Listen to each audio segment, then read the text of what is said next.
Hello everyone, my name is Vidhi Azmera from Edu with Brain. In this particular video, we are going to start a very interesting chapter of class 10th civics that is federalism. तो आज की video में हम लोग एक बहुत ही important chapter देखने वाले हैं किसका, क्लास 10 सिविक्स का, जो कि है फेडरलिज्म. क्या है फेडरलिज्म? अब देखिए हमें पूरे चैप्टर में मेनली क्या पढ़ना है. फेडरलिज्म की हमें सबसे पहले डेफिनेशन पता रहनी चाहिए. फिर हमें ये पढ़ना है कि यूनिटरी गवर्नमेंट और फेडरल गवर्नमेंट में क्या डिफरेंस हो जाता है. फिर हम कुछ फीचर्स देखेंगे किसके, फेडरलिज्म के. उसके बाद हमें क्या देखना होगा, कुछ और इम्पॉर्टेंट चीज़ देखनी है कि इंडिया जो है वो फेडरल गवर्नमेंट क्यों चलाती है, फेडरलिज्म हमें क्यों अपनाना पड़ा, हमें ये सारी चीज़ें देखनी है. तो चलिए शुरू करते हैं. और ये वीडियो पूरी एक वन शॉट वीडियो होने वाली है किसके ऊपर, फेडरलिज्म के ऊपर. तो चलिए फटाफट से शुरू करते हैं. अब देखिए चैप्टर का नाम क्या था, फेडरलिज्म. ठीक है, अब देखिए हमें सबसे पहले ये पता रहना चाहिए इसकी एक परफेक्ट डेफिनेशन क्या है, किसकी, फेडरलिज्म की. तो चलिए शुरू करते हैं. It is a system of government in which power is divided between central authority and various constituent units of the country. मतलब देखिए ये एक ऐसा सिस्टम है किसका, एक गवर्नमेंट का, जिसमें क्या होता है, जो हमारी पावर होती है उसको हम डिवाइड करते हैं, या बोल सकते हैं हम अपनी पावर को शेयर करते हैं. जैसे पहला चैप्टर देखा था पावर शेयरिंग, मतलब हमने क्या बोला, पावर शेयर करते हैं किसके बीच में, बिटवीन सेंट्रल अथॉरिटी, मतलब जो सबसे बड़ी गवर्नमेंट होती है, और कुछ छोटे मोटे जो कॉन्स्टिट्यूएंट्स होते हैं, कुछ पार्ट्स जो है हमारी कंट्री के, उसके बीच में जब हम पावर शेयरिंग करते हैं वही क्या है, आपकी फेडरल गवर्नमेंट है या फेडरलिज्म है. मतलब क्या हो गया, जैसे कि आप लोग ये इमेज देख रहे हैं, इस इमेज में आपको क्या दिख रहा है, हमारी स्टेट गवर्नमेंट खड़ी है, यहाँ पे नेशनल गवर्नमेंट या बोल सकते हैं हम सेंट्रल गवर्नमेंट खड़ी हुई है. ये दोनों हाथ मिला रहे हैं, इसका मतलब क्या हो गया, ये दोनों अपनी पावर को क्या कर रहे हैं, शेयर कर रहे हैं, पावर शेयरिंग कर रहे हैं ये लोग. यही तो हुआ इसका मतलब. तो हम क्या बोल सकते हैं, फेडरलिज्म में ये एक तरीके की क्या है, फॉर्म ऑफ गवर्नमेंट. कैसी फॉर्म ऑफ गवर्नमेंट, जिसमें हम अपनी पावर को क्या करते हैं, शेयर कर देते हैं स्टेट गवर्नमेंट में, या हम बोल सकते हैं नेशनल गवर्नमेंट के साथ. नेशनल गवर्नमेंट होना बहुत इंपॉर्टेंट है. और क्या करेंगे, हम स्टेट गवर्नमेंट को भी ले लेंगे, और हम क्या करेंगे, जो छोटे मोटे हमारे और जो यूनिट्स हैं, कुछ पार्ट्स हैं हमारी कंट्री के, जैसे कि मानिए जैसे ग्राम पंचायत होती है, मतलब उसको हम क्या बोलते हैं, लोकल गवर्नमेंट बोलते हैं. क्या बोलते हैं हम, लोकल गवर्नमेंट बोलते हैं. इसका मतलब क्या हो जाता है, लोकल गवर्नमेंट का क्या है, ये एक तरीके की फॉर्म ऑफ गवर्नमेंट है, जिसमें हम क्या करेंगे, स्टेट मिल जाएगी, लोकल मिल जाएगी और सेंट्रल, ये तीनों एक साथ मिलके क्या करते हैं, पावर शेयरिंग करते हैं. यही हम क्या बोल सकते हैं, ये क्या है, फेडरल गवर्नमेंट है या फेडरलिज्म है, जिसमें हम क्या करते हैं, सेंट्रल गवर्नमेंट तो हमको लेनी ही लेनी है, सेंट्रल गवर्नमेंट तो हमको लेनी है ना, और हम क्या करेंगे, हम उसके साथ स्टेट गवर्नमेंट भी ले लेंगे. फिर हम क्या करेंगे, लोकल गवर्नमेंट को भी ले लेते हैं अपने साथ, और हमारे जो छोटे छोटे और कुछ पार्ट्स रह जाएंगे हमारी कंट्री के, हम उनको भी एक साथ ले लेंगे. तो यही क्या है, पूरा एक सिस्टम पावर शेयरिंग का, ये क्या है, फेडरल गवर्नमेंट या फेडरलिज्म है, फेडरलिज्म. ठीक है, इसकी एक परफेक्ट डेफिनेशन आपको अगर 1 मार्क में लिखने को आती है तो आप यही लिखेंगे. इसका मतलब क्या होता है, एक ऐसा सिस्टम है किसका, गवर्नमेंट का, जिसमें हम क्या करते हैं, अपनी पावर को शेयर करते हैं या डिवाइड कर देते हैं बिटवीन सेंट्रल अथॉरिटी लिखना बहुत इंपॉर्टेंट है, and various constituent units of the country, और जो हमारे छोटे छोटे कुछ पार्ट्स रह जाते हैं कंट्री के, उसके बीच में जब हम पावर शेयरिंग करते हैं तो वो क्या हो जाती है, फेडरलिज्म हो जाती है. क्लियर हो गई ये बात. अब देखिए सबसे पहला सवाल, अब मानिए हमने फेडरलिज्म ही क्यों अपनाया, मतलब मैं क्या बोल सकती हूँ दूसरे शब्दों में कि हमने सेंट्रल, स्टेट, लोकल ही क्यों लिया. अकेले अगर हम सेंट्रल गवर्नमेंट को ही रहने देते, अकेले अगर हम सेंट्रल गवर्नमेंट को रहने देते तो क्या कोई प्रॉब्लम हो जाती कंट्री के अंदर, सोचिए इसके बारे में. देखिए फिर क्या होता, जैसे मानिए सबसे पहली बात कि हमने स्टेट और लोकल, या हम बोल सकते हैं स्टेट, नेशनल, लोकल, जो भी हमारी गवर्नमेंट होती हैं, अलग अलग गवर्नमेंट्स जो होती हैं, इनको हमने एक साथ रखने की क्यों सोची. जैसे अब एक एग्जांपल लेते हैं, आपके घर में आप हैं, आपकी बड़ी बहन या बड़ा भाई है, और आपका छोटा भाई भी है. ठीक है, आपके घर में ये आप 3 बहन भाई हैं, यू आर 3 सिबलिंग्स. ठीक है, अब इसमें अगर एक एग्जांपल लीजिए, जो आपकी ये बड़ी बहन है या बड़ा भाई है, ये कहे कि मैं सेंट्रल गवर्नमेंट हूँ. ठीक है, ये क्या हो गई, अभी सेंट्रल गवर्नमेंट. आप कौन हो गए, अभी के लिए आप अपने आप को मान लीजिए स्टेट गवर्नमेंट. और जो आपका सबसे छोटा भाई या छोटी बहन है वो कौन हो गए, अब लोकल गवर्नमेंट. तो देखिए, अगर हम एक बात सोचें, अगर आप तीनों एक साथ मिलजुल के रहेंगे तो आप लोगों के बीच में कोई भी लड़ाई झगड़ा नहीं होगा, है ना, यही तो होगा, इसलिए आप लोग एक साथ रहेंगे। लेकिन अगर एक एग्जांपल लीजिए, अगर जैसे हम लेते हैं एग्जांपल कि आपकी बड़ी बहन और आपका छोटा भाई एक साथ हैं, ठीक है, अभी आपकी बड़ी बहन और आपका छोटा भाई तो एक साथ हैं, लेकिन अभी आप दूर हैं, ठीक है, जैसे आप मान लीजिए अभी कहीं बाहर गए हुए हैं, तो इन दोनों में बहुत अच्छी दोस्ती रहेगी। फिर उसकी वजह से क्या हो जाएगा, उसकी वजह से आपके बीच में कन्फ्लिक्ट होने लगेगी, मतलब थोड़ी बहुत फाइटिंग होने लगेगी आपकी छोटे भाई बहन या बड़े भाई बहन से, है ना, यही तो होगा। तो आपको थोड़ा गुस्सा आया करेगा, फिर क्या हो जाएगा, ये दोनों अलग अलग हो जाएंगे आप लोग।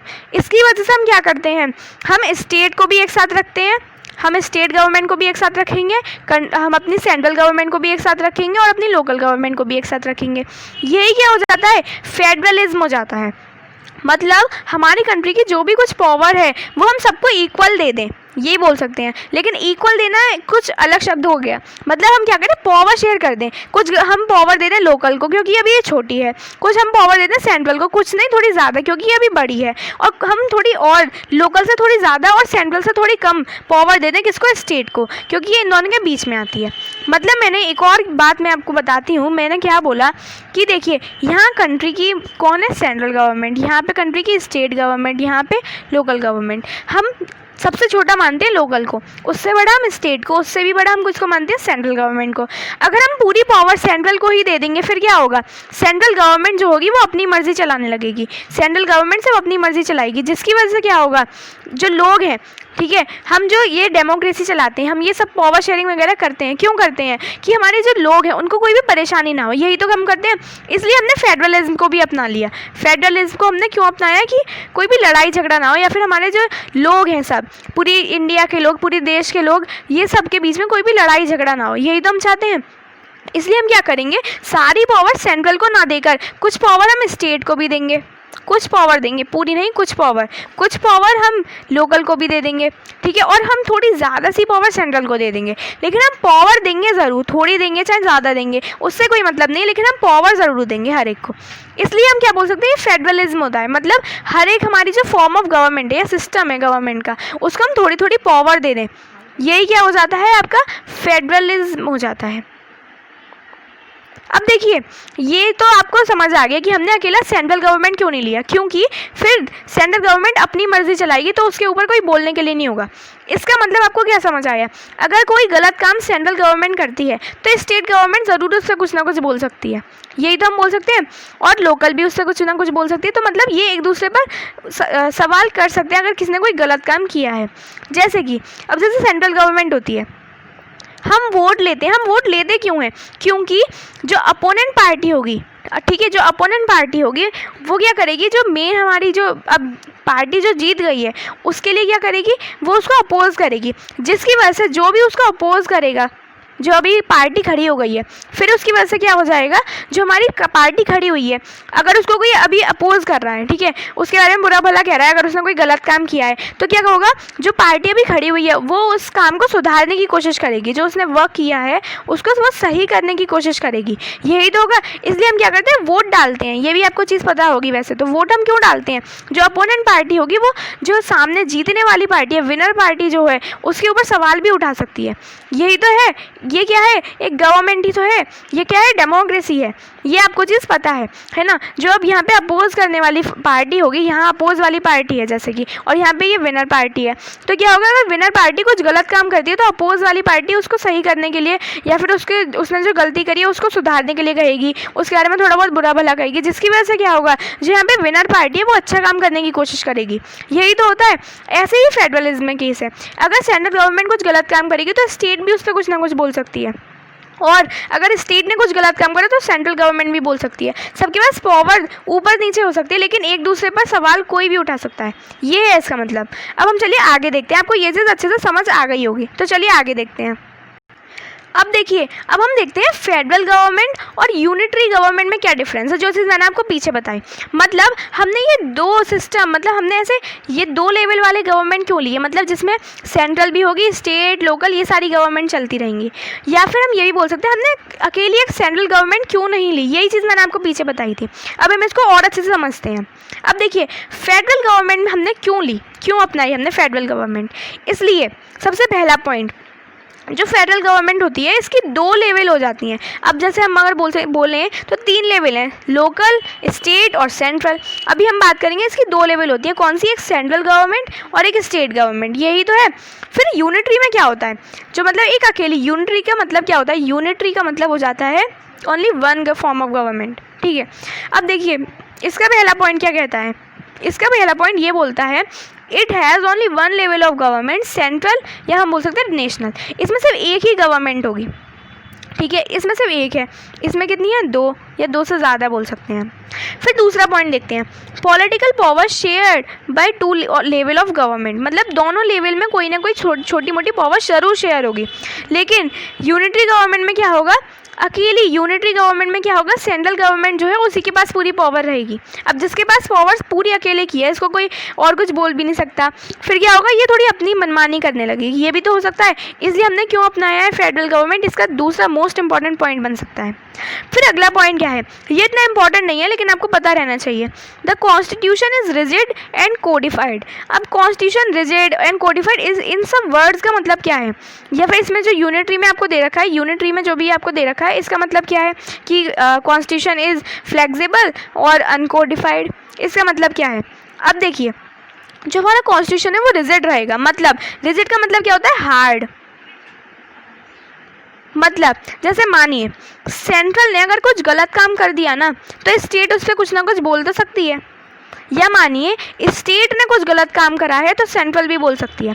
या हम एक और बात बोल सकते हैं, अगर सेंट्रल गवर्नमेंट कुछ काम करवाना चाहती है, सेंट्रल गवर्नमेंट कुछ काम करवाना चाहती है तो उसको स्टेट की भी परमिशन लेनी ज़रूरी है। मतलब स्टेट गवर्नमेंट जब तक हाँ नहीं बोलेगी तब तक फिर सेंट्रल गवर्नमेंट भी काम नहीं करा सकती, ये होता है। तो हम क्या बोलेंगे, कॉन्स्टिट्यूशन जो है वो रिजिड है, ठीक है, क्योंकि अगर सेंट्रल कुछ काम कराना चाहती है तो स्टेट की भी परमिशन बहुत इंपॉर्टेंट है, और अगर स्टेट कुछ काम कराना चाहती है तो सेंट्रल की भी परमिशन होना बहुत ही इंपॉर्टेंट है। इसका मतलब क्या हो गया, जो कॉन्स्टिट्यूशन है वो रिजिड होना चाहिए और कोडिफाइड होना चाहिए। अब देखिए यूनिटरी में आपको क्या दे रखा है, ये तीसरा पॉइंट कि जो कॉन्स्टिट्यूशन है वो फ्लेक्सिबल रहेगा और अनकोडिफाइड रहेगा। मतलब देखिए अगर सेंट्रल कोई काम करवाना चाहती है, अब उसको किसी और को तो बताना नहीं है, स्टेट वगैरह को उसको काम कुछ बताने नहीं है, वो क्या करना चाहती है। अब क्या होगा, सेंट्रल चाहती है कि उसे कल कुछ एक स्पेसिफिक कुछ काम कराना है स्टेट में जाकर, स्टेट गवर्नमेंट नहीं, एक स्टेट में जाके उसे कुछ काम कराना है। फिर क्या होगा, सेंट्रल जो है वो कल जाएगी स्टेट में, और मतलब कल उसने ऑर्डर दे दिया और स्टेट में वो काम होना शुरू हो गया। मतलब लोगों को खबर भी नहीं लगी, लोगों को पता ही नहीं चला कि क्या काम होना शुरू हो गया आज से ही। लेकिन अगर हम माने फेडरल गवर्नमेंट होगी तो अगर जो सेंट्रल गवर्नमेंट है वो कुछ काम कराना चाहती है तो उसको स्टेट की भी परमिशन लेनी बहुत इंपॉर्टेंट है। इसलिए यहाँ पे ये रिजिड है, मतलब कोडिफाइड है। मतलब अगर सेंट्रल कुछ काम कराना चाहती है तो वो स्टेट की परमिशन लेगी, इतने में बात फैल जाएगी। और ऐसे ही अगर हम इसकी यूनिटरी की बात करते हैं तो इसमें क्या होता है, कॉन्स्टिट्यूशन फ्लेक्सिबल रहता है। मतलब सेंट्रल आज कुछ काम कराना चाहती है तो वो कल बेशक वो काम करा सकती है, उसको किसी की भी परमिशन लेने की ज़रूरत नहीं है। और इसमें अनकोडिफाइड चीज़ें रहेंगी, मतलब सेंट्रल जो काम चाहती है वो आज शुरू कर देगी और जब भी वो ख़त्म करना चाहे तब करेगी, ये हो गया।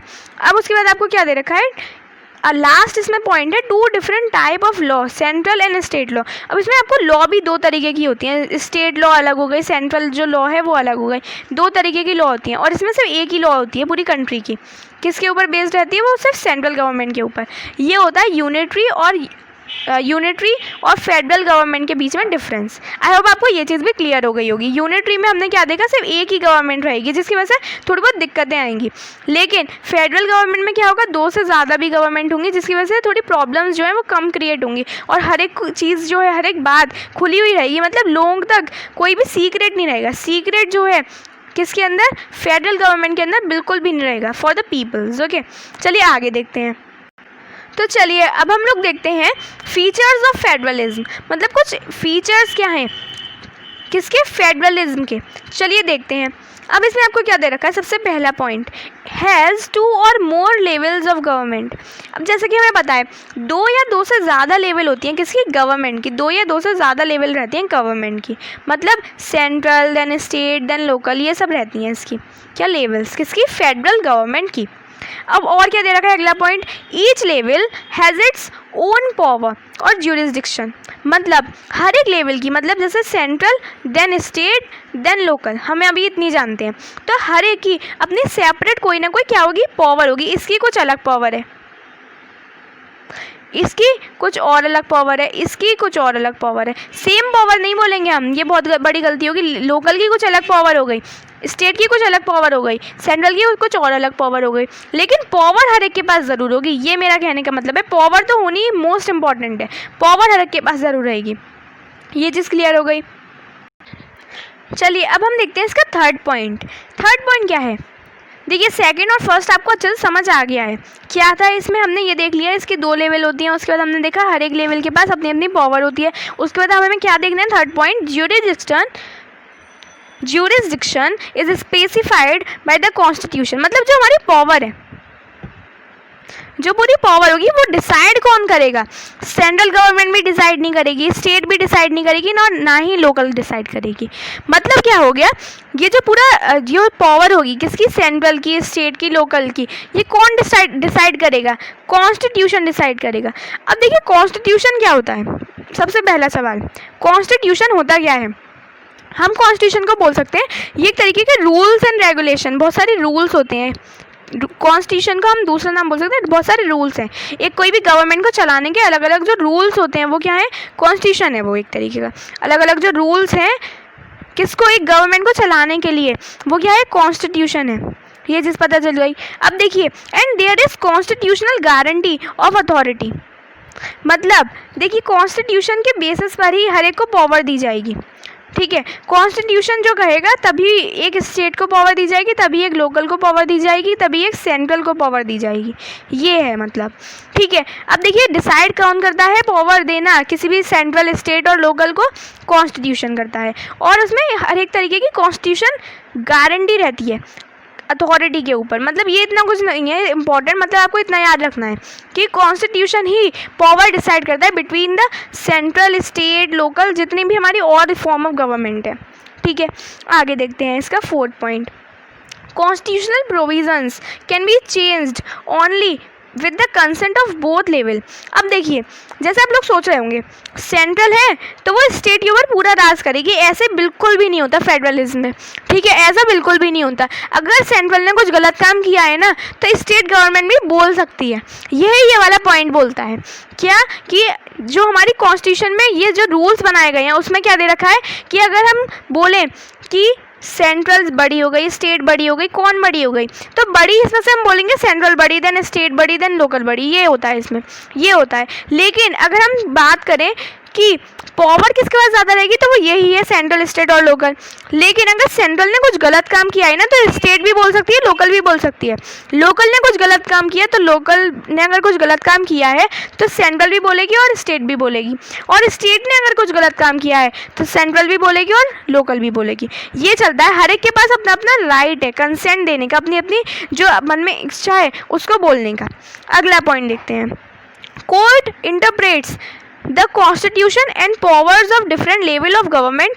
ठीक है, क्या है मतलब जो हमारा कोर्ट होता है, सुप्रीम कोर्ट, ये सब हम बोलते हैं ना, तो कोर्ट जो है अगर जैसे मानिए कोई काम सेंट्रल ने करने के लिए बोला, स्टेट राज़ी है, हमने ये बोल दिया, या फिर मानिए स्टेट अभी राज़ी नहीं है उस काम के लिए, तो अब ये कौन देखेगा कि जो हमारी सेंट्रल गवर्नमेंट है उसने काम सही से किया है या उसने जिस बारे में सोचा है वो काम सही है या गलत? फिर कौन सोचेगा अगर स्टेट ने उस काम के लिए मना कर दी है? बताइए। तो इसके बारे में सोचता है कौन? कोर्ट। कोर्ट सोचेगा उसके बारे में कि वो सेंट्रल ने जो काम सोचा है वो सही है या गलत है, ये कोर्ट डिसाइड करता है। तो हम अदर वर्ड्स में क्या बोल सकते हैं, सुप्रीम कोर्ट जो है वो क्या होता है? अंपायर होता है। ठीक है, किसके बीच में? कोई भी स्टेट या लोकल या सेंट्रल के बीच में। जब भी इन तीनों के बीच में कोई भी डिस्प्यूट, मतलब कोई भी लड़ाई झगड़ा होने के चांसेस बनते हैं, तो कौन उसमें अंपायर का काम करेगा? सुप्रीम कोर्ट काम करेगा। ये चीज़ अब आपको पता चल गई। अगला लास्ट पॉइंट देखते हैं, ये क्या है? Sources of revenue are clearly specified. मतलब कितने पैसे सेंट्रल को मिलेंगे, कितने पैसे स्टेट को मिलेंगे, कितने लोकल को मिलेंगे, ये सारी चीज़ें पहले से ही स्पेसिफाई कर दी गई हैं कॉन्स्टिट्यूशन के अंदर। इसके बीच में अब कोई भी ये बात नहीं है कि अब सेंट्रल में कोई नया आगे हमारा मिनिस्टर वगैरह, तो उसमें हम क्या बोलेंगे कि इसको अलग मिलने चाहिए मनी वगैरह जो भी है, रेवेन्यू जो भी है हमारा। लेकिन ऐसा कुछ नहीं होता। क्या होगा? जो बात हमने पहले फिक्स कर दी है कि स्टेट में इतने ही पैसे जाएंगे, लोकल में इतने जाएंगे और सेंट्रल में इतने, तो वही चलता रहेगा, कुछ भी बदलाव नहीं आएगा, चेंज कुछ भी नहीं आएगा इसके अंदर। तो यही हमारे मेन फीचर्स है। एक बार रिकॉल कर लेते हैं। पहला फीचर 2 से ज़्यादा लेवल होंगी। दूसरा फीचर पावर जो होगी एक दूसरे की हर एक अलग अलग होगी, ठीक है, लेकिन हर एक के पास पावर ज़रूर होगी। फिर तीसरे पॉइंट में क्या आता है, जो पावर होती है वो कॉन्स्टिट्यूशन डिसाइड करेगा। फिर अगला पॉइंट क्या आता है, कॉन्स्टिट्यूशन में जो भी रूल्स बनते हैं या फिर कुछ भी रेगुलेशंस हैं वो चेंज करना चाहते हैं तो दोनों की ही हमको परमिशन इंपॉर्टेंट है। अगर कोई काम सेंट्रल नहीं करना चाहता है या कोई काम स्टेट नहीं करना चाहती है तो सेंट्रल को उसके बारे में सोचना पड़ सकता है। अगला क्या है, कोर्ट जो होता है वो अंपायर की तरह काम करता है। और लास्ट इसमें क्या आता है, सोर्सेज ऑफ रेवेन्यू, मतलब जो भी रेवेन्यू का सोर्स होगा वो पहले से ही सोच के रखा हुआ है, इसके बारे में कोई भी और चर्चा नहीं होगी। आई होप आपको ये भी चीज़ भी समझ। तो चलिए अब हम लोग देखते हैं टाइप्स ऑफ फेडरलिज्म। फेडरलिज्म के कितने टाइप हो जाते हैं अब हमें ये देखना है, ठीक है। तो सबसे पहला टाइप इसका क्या है, कमिंग टुगेदर, और दूसरा टाइप इसका क्या है, होल्डिंग टुगेदर। अब चलिए इन दोनों में हम डिफरेंस देखते हैं कि कमिंग टुगेदर में क्या डिफरेंस हो जाता है और होल्डिंग टुगेदर में क्या डिफरेंस हो जाता है। तो पहला पॉइंट क्या है, state come together to form a bigger unit. मतलब क्या हो जाता है, जो हमारी स्टेट्स हैं वो एक साथ इकट्ठी होने लगेंगी और वो एक बहुत बड़ी यूनिट फॉर्म कर देंगी। इसमें क्या होता है, हम ये बोल सकते हैं अदर वर्ड्स में कि इसमें सेंट्रल गवर्नमेंट नहीं होगी कोई। क्या होगा इसमें, जो हमारी स्टेट्स हैं छोटी छोटी वो सब मिलके एक सेंट्रल गवर्नमेंट फॉर्म करेंगी। मतलब एक अकेली कोई सेंट्रल गवर्नमेंट नहीं है, बहुत सारी स्टेट मिल गई। मतलब जितनी भी स्टेट हो, 15, 20, 30 जितनी भी स्टेट है सारी एक साथ मिल जाती हैं और क्या होता है, एक सेंट्रल गवर्नमेंट अपने आप फॉर्म हो जाता है। यही क्या होता है, कमिंग टुगेदर, यही होता है कमिंग टुगेदर। और ये एक साथ क्यों मिलती हैं, कि इनकी सिक्योरिटी बढ़ जाए। ये चीज़ आपको क्लियर हो गई। अब जैसे अगर हम होल्डिंग टुगेदर में डिफरेंस देखें, इसका पहला ही पॉइंट, तो इसमें क्या होता है, बहुत बड़ी जो कंट्री होगी वो अपने आप को डिवाइड कर देगी itself into central and its constituent states। मतलब इतनी बड़ी हमारी जो कंट्री है उसमें क्या होगा, जो सेंट्रल गवर्नमेंट होगी वो अपने आप को डिवाइड करेगी। इतनी बड़ी कंट्री अपने आप को सेंट्रल में तोड़ देगी और छोटी छोटी जो स्टेट्स हैं उनमें तोड़ देगी। ये होता है क्या, होल्डिंग टुगेदर में। मतलब सेंट्रल अपनी अलग है, स्टेट भी अपनी अलग अलग खड़ी हुई हैं, ये हो गया। और कमिंग टुगेदर में हमने क्या देखा, स्टेट एक साथ आती जाती हैं और पूरी एक कंट्री बना लेती हैं अपनी। यही क्या है आपकी कमिंग टुगेदर। स्टेट कम आ जाए, मतलब स्टेट आ जाएं कम टुगेदर, तो ये क्या है कमिंग टुगेदर। और जो होल्डिंग टुगेदर में क्या है, सेंट्रल और कुछ अलग अलग स्टेट्स जो हैं वो अपने आप को डिवाइड कर दिए कंट्री के अंदर, तो वो क्या है होल्डिंग टुगेदर। अगला पॉइंट देखते हैं, all states have equal powers. हर एक जो स्टेट होगी उसकी अलग अलग अपनी पावर होगी। ऐसा नहीं होगा कि ये वाली स्टेट है कोई भी पहली स्टेट, ये दूसरी स्टेट है तो इसकी कुछ अलग अलग पावर होगी। सबकी पावर जो है सेम रहेगी, इसमें डिफरेंट पावर नहीं होगी।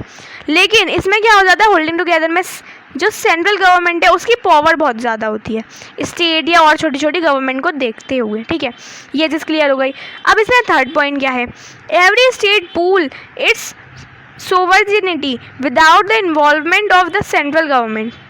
मतलब हर एक जो स्टेट गवर्नमेंट होगी वो अपने अपने जो मतलब जो अपने बारे में वो सोचती हैं, अपनी जो इच्छा है वो बिना मतलब अपनी जो इच्छा है उसको हर एक के सामने रख सकती हैं बिना सेंट्रल गवर्नमेंट की परमिशन के। स्टेट जो भी काम करना चाहती है वो सेंट्रल के सामने रखना ज़रूरी नहीं समझेगी। स्टेट को जो काम करना है वो अपना करके ख़त्म करेगी, ये होता है। लेकिन जो हमारा होल्डिंग टुगेदर है उसमें क्या होगा, सेंट्रल गवर्नमेंट जो है वो मेंटेन करती है बहुत सारी चीज़ें किसकी, कंट्री की, ठीक है। कंट्री में जो भी काम होगा वो सेंट्रल गवर्नमेंट को भी देखना है क्योंकि सेंट्रल गवर्नमेंट के पास पावर भी ज़्यादा है। ये चीज़ क्लियर हो गई। अब देखिए इसमें लास्ट पॉइंट क्या है, कुछ एग्जांपल्स हैं। कमिंग टुगेदर कौन कौन सी कंट्री के अंदर होता है, ये होता है यूएसए, ऑस्ट्रेलिया, स्विट्ज़रलैंड, इन सब के अंदर कौन सी कमिंग टुगेदर। फिर होल्डिंग टुगेदर किस किस के अंदर होती है, इंडिया, बेल्जियम, स्पेन। इंडिया के अंदर हमारी जो कंट्री इंडिया है उसके अंदर कौन सी होगी, होल्डिंग टुगेदर होगी, ठीक है। ये चीज़ अब आपको क्लियर होगा। एक लास्ट बार इसका देख लेते हैं हम लोग, कमिंग टुगेदर में क्या होता है और होल्डिंग टुगेदर में क्या होता है। इसमें क्या होगा, स्टेट्स मिलती रहेंगी एक साथ, बहुत सारी जितनी भी स्टेट होंगी कंट्री की वो एक साथ आ जाएंगी और यही एक पूरी गवर्नमेंट फॉर्म कर देंगी बड़ी सी। इसमें क्या होगा, सेंट्रल अपनी अलग रहेगी, इतनी बड़ी कंट्री की स्टेट अपने अलग अलग हैं। यहाँ पे लेकिन क्या होता है, सेंट्रल के पास पावर ज़्यादा है, किसके पास, सेंट्रल के पास पावर जो है वो ज़्यादा रहेगी, किसके पास, सेंट्रल के पास जो है पावर बहुत ज़्यादा रहती है as compare to these states. लेकिन यहाँ पे सबकी पावर इक्वल है, यहाँ पे भी सबकी पावर क्या है, इक्वल है। ये हो गया। हर एक के पास अगर कोई भी चाहेगी स्टेट कुछ भी उसे काम करवाना है तो उसमें सेंट्रल गवर्नमेंट की कोई भी इन्वॉल्वमेंट इंपॉर्टेंट नहीं है। लेकिन अगर होल्डिंग टुगेदर में देखेंगे तो सेंट्रल गवर्नमेंट को देखना पड़ेगा कि स्टेट गवर्नमेंट क्या काम कराती है, क्योंकि इसके पास पावर भी तो ज़्यादा है। फिर इसमें क्या क्या मतलब हम देख सकते हैं कौन कौन जो स्टेट्स हैं, ठीक है, स्टेट्स जो हैं या हम बोल सकते, सॉरी, कंट्री जो हैं अलग अलग, वो अलग अलग कंट्री के हम कुछ एग्जांपल देखें कि कौन कौन सी कंट्री क्या क्या फॉर्म ऑफ फेडरलिज्म चलाती हैं। तो कमिंग टुगेदर में कौन थे, यूएसए, ऑस्ट्रेलिया, स्विट्ज़रलैंड। और होल्डिंग टुगेदर में कौन थे, इंडिया, बेल्जियम, स्पेन, ये सब थे। आपको ये थोड़े से एग्जाम्पल इसके पता रहने चाहिए, खास करके इंडिया में, बेल्जियम में कौन कौन सी होती हैं, और यूएसए और ऑस्ट्रेलिया, इन सब की आपको ये मैंने 3 मोस्ट इंपॉर्टेंट रखे हैं एग्जाम्पल्स जो कि आपको पता रहने चाहिए कमिंग और होल्डिंग टुगेदर के अंदर। ठीक है, तो चलिए आगे देखते हैं। तो चलिए अब हम लोग देखते हैं हाउ फेडरलिज्म इज़ प्रैक्टिस्ड, मतलब हम फेडरलिज्म को कैसे प्रैक्टिस करते हैं, कैसे प्रैक्टिस करेंगे हम फेडरलिज्म को। ठीक है, तो इसमें सबसे पहला आपको पॉइंट क्या दे रखा है, लिंग्विस्टिक स्टेट्स। लिंग्विस्टिक का मतलब क्या होता है, ये लिंग्विस्टिक जो रिलेट करता है ये होता है लैंग्वेज से रिलेटेड। हम इसमें लिंग्विस्टिक का मतलब क्या समझते हैं, लैंग्वेज से रिलेटेड समझेंगे। किसका मतलब, लिंग्विस्टिक का मतलब। ठीक है, अब इसमें सबसे पहला पॉइंट क्या है, देखिए अब एक बात सोचिए, फेडरलिज्म में हमने क्या बोला, सेंट्रल होगी और छोटी छोटी जो स्टेट्स हैं या लोकल गवर्नमेंट है ये सब एक साथ होंगी। अब इसमें क्या होगा, ये हो सकता है जैसे इंडिया कंट्री है, इसके अंदर इंग्लिश भी बोली जाती है, मराठी बोली जाती है, हिंदी बोली जाती है, बहुत सारी लैंग्वेजेस बोली जाती हैं। क्यों, क्योंकि हम लोग फेडरलिज्म को अपनाते हैं। क्यों प्रैक्टिस करते हैं फेडरलिज्म को, क्योंकि इसका मोस्ट इंपॉर्टेंट एक पॉइंट क्या है, लिंग्विस्टिक स्टेट्स का। ठीक है, अब देखिए पहला पॉइंट क्या है, the first challenge faced after independence was linguistic states. मतलब मैंने क्या बोला, जब ये पहला चैलेंज आया हमने लिंग्विस्टिक स्टेट्स को क्यों अपनाया है, क्योंकि ये इंडिपेंडेंस के बाद कुछ हमें चैलेंज मिला था, क्या है, लिंग्विस्टिक स्टेट्स का। अब देखिए इसका मतलब क्या होता है, new states were formed on the basis of language and culture. अब देखिए आपको ये चीज़ तो पता है हमारे में कितनी स्टेट्स हैं अभी, अगर हम अभी की बात करेंगे तो 29 स्टेट्स हैं और हमारी यूनियन टेरिटरीज भी बहुत हैं। ठीक है, लेकिन अगर हम बात करें हमारे इंडिपेंडेंस की, ठीक है, 1947 की अगर हम बात करेंगे, ठीक है, तो यहाँ पे क्या केस है, यहाँ पे हमारे में जो स्टेट्स थी वो कितनी थी, 14 स्टेट्स थी ओनली, और अभी कितनी है, 29, बहुत हैं अभी, है ना, 29 है। इसका मतलब क्या हो गया, 14 से हम 29 तक शिफ्ट हुए हैं। इसका मतलब क्या है, पहले स्टेट्स कितनी ज़्यादा लो थी, मतलब कितनी कम स्टेट्स थी, लेकिन हमारी अब जो स्टेट्स हैं वो कितनी ज़्यादा हैं। ये चीज़ तो मैंने कहा, तो स्टेट्स ऐसे ही नहीं बन जाती हैं, पहले स्टेट हमारी बहुत कम थी, अब हमारी स्टेट्स बहुत ज़्यादा हैं। हमने ये स्टेट्स क्यों फॉर्म करी हैं अलग अलग, हमने ये स्टेट लिंग्विस्टिक की वजह से फॉर्म करी, लिंग्विस्टिक का मतलब लैंग्वेज की वजह से फॉर्म करी है। क्यों फॉर्म करी, अब जैसे आपको ये चीज़ पता है, मुंबई है, या हम बोल सकते हैं महाराष्ट्र की बात करिए, सीधे महाराष्ट्र की बात करिए। महाराष्ट्र में क्या होता है, मेनली मराठी लैंग्वेज जैसे यूज़ करते हैं लोग, यही तो हम देखते हैं, मराठी लैंग्वेज यूज़ करते हैं लोग, यही तो हम देखते हैं इसमें। फिर हम क्या बोल सकते हैं, मराठी लैंग्वेज बोलने वाले, तो ये हमने क्या किया, अलग अलग लैंग्वेज के हिसाब से स्टेट्स बना दी। अब जैसे हम माने बिहार एक स्टेट है, बिहार में कौन सी लैंग्वेज बोली जाती है, बिहार में कौन सी लैंग्वेज बोली जाती है, बिहारी लैंग्वेज, यही तो बोलते हैं हम, बिहारी लैंग्वेज बोली जा रही है यहाँ पर, यही तो हो जाती है ये। तो क्या है, बिहार कुछ अपनी एक अलग स्पेसिफिक क्या कर रही है, एक लैंग्वेज को अपना रही है। अब हम बात करते हैं कुछ दूसरी स्टेट्स की, जैसे अब हम बोलें कोई भी, जैसे आपको स्टेट दे रखी हो, जैसे पंजाब है, पंजाब आपको एक स्टेट है, ठीक है, तो पंजाब में कौन सी लैंग्वेज बोली जाती है, ये पता है आपको, पता होगा, बहुत ईजी है, पंजाब में हम लोग पंजाबी लैंग्वेज का यूज़ करते हैं। मतलब क्या हुआ, हमने एक पंजाब जो स्टेट थी, एक पंजाब ये छोटी सी स्टेट क्यों फॉर्म करी, क्योंकि यहाँ पे एक अलग लैंग्वेज बोली जाती थी, इसलिए हमने ये स्टेट को फॉर्म करा। अब देखिए यही होता है लिंग्विस्टिक पॉलिसी का या लिंग्विस्टिक स्टेट्स का मतलब, हम अपनी स्टेट्स को जब भी हम अपनी स्टेट्स को लैंग्वेज के हिसाब से जब अपनी स्टेट्स को हम डिवाइड कर देते हैं तो वो क्या हो जाती है, लिंग्विस्टिक स्टेट्स हो जाती हैं। मतलब क्या होता है, जब भी हम, जैसे एक बात एग्जांपल लीजिए, जैसे बिहार और हम महाराष्ट्र को एक साथ ले आए, तो यहाँ पे क्या होगा, महाराष्ट्र आप ये समझ जाइएगा, ठीक है, महाराष्ट्र को एक साथ लिया है, क्या होगा, बिहार के लोग बिहारी लैंग्वेज यूज़ करेंगे, महाराष्ट्र के लोग कुछ मराठी लैंग्वेज यूज़ करेंगे, कुछ और लैंग्वेज यूज़ करेंगे। अब इसकी वजह से यहाँ पे क्या हो जाएगा, बिहार जो है बिहारी लैंग्वेज यूज़ कर रहा है, यहाँ पे मराठी लैंग्वेज यूज़ हो रही है। अब जैसे कोई आप एग्जाम्पल लीजिए, आप यहाँ पे कोई वेजिटेबल खरीदने जाते हैं, यहाँ पे कोई बिहार के लोग बैठे हुए हैं, कोई बिहार के लोग बैठे हैं, फिर क्या होगा, आपको लेकिन मराठी आती है, आपको क्या आती है, मराठी लैंग्वेज बोलनी आती है, आपको मराठी आती है, लेकिन यहाँ बैठे हैं बिहार के लोग, तो क्या हो जाएगा, जो बिहारी हैं वो आपकी मराठी लैंग्वेज नहीं समझ पाएंगे। अब जिसकी वजह से क्या होगा, यहाँ पर बहुत ज़्यादा आपके बीच में ये हो जाएगा कि उन लोग को लैंग्वेज नहीं समझ आ रही, हम यहाँ से सामान नहीं ले रहे, ये सब कुछ ही तो होगा। यही कॉज था क्या, लिंग्विस्टिक स्टेट्स को फॉर्म करने का, इसलिए हमने लिंग्विस्टिक स्टेट्स को फॉर्म किया था। अब जैसे इसमें कुछ और चीज़ें जैसे आपको दे रखी हैं, some states were formed on the basis of ethnicity and geography such as, मतलब हमने बहुत सारी चीज़ें, हमने मतलब बहुत सारी स्टेट्स, सारी जो हमारी ये इतनी सारी स्टेट्स हैं, ये हमने फॉर्म कब करना शुरू करी, कब करना शुरू कर दी, यही एक MCQ भी बन सकता है। हमने ये जो स्टेट्स थी इनको फॉर्म करना शुरू करा था आफ्टर इंडिपेंडेंस, ठीक है, आफ्टर इंडिपेंडेंस, ठीक है, ये चीज़ आपको पता चल गई।